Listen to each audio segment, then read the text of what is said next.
సమాజంలో మానవత్వం మంట కలిసింది. సూర్యాపేట జిల్లా హుజూర్ నగర్ నియోజకవర్గం మఠంపల్లి మండలం సుల్తానపురం తండా పునరావాస కేంద్రం వద్ద అప్పుడే పుట్టిన పాపని గుర్తు తెలియని వ్యక్తులు ముళ్లపొదల్లో పడేశారు. కన్న పేగే కసాయిగా మారింది. తల్లి ఒడిలో ఉండాల్సిన పాప ముళ్లపొదల్లో ఉండటం చూసి ప్రతి ఒక్కరికి కన్నీరు పెట్టించింది. ఏ తల్లి కన్నదో కానీ పొత్తిళ్లలో ఉండాల్సిన పసిపాప ముళ్లపొదల్లో ఉండటం ప్రతి మనిషిని కలిచివేసింది. ఐడెంటిఫై చేయడం జరిగింది. ఒక కుర్రోడు ఆ బేబీని ఐడెంటిఫై చేసి విలేజ్కి తీసుకురావడం జరిగింది. విలేజ్కి తీసుకొచ్చినాక మన ఆశా వర్కరు అలాగే అంగన్వాడీ టీచర్ వీళ్ళిద్దరూ బేబీని చూసి మన దగ్గరికి తీసుకురావడం జరిగింది, మన పిహెచ్సి మఠంపల్లికి.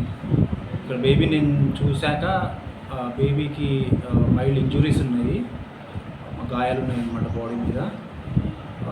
గుండె కొట్టుకోవడం కానీ శ్వాస తీసుకోవడం అంత బాగానే ఉంది. ఆ ఇంజురీస్ అవ్వడం వల్ల బేబీ కొంచెం లెథార్జిక్గా వీక్గా ఉంది. దాంతోపాటు ఫీడింగ్ కూడా ఏం లేకపోవడం వల్ల కూడా చాలా వీక్గా ఉంది బేబీ. సో ఇక్కడ నుంచి మనం హుజూర్ నగర్ ఏరియా హాస్పిటల్లో పీడియాట్రిషియన్ దగ్గరికి రిఫర్ చేయడం జరిగింది.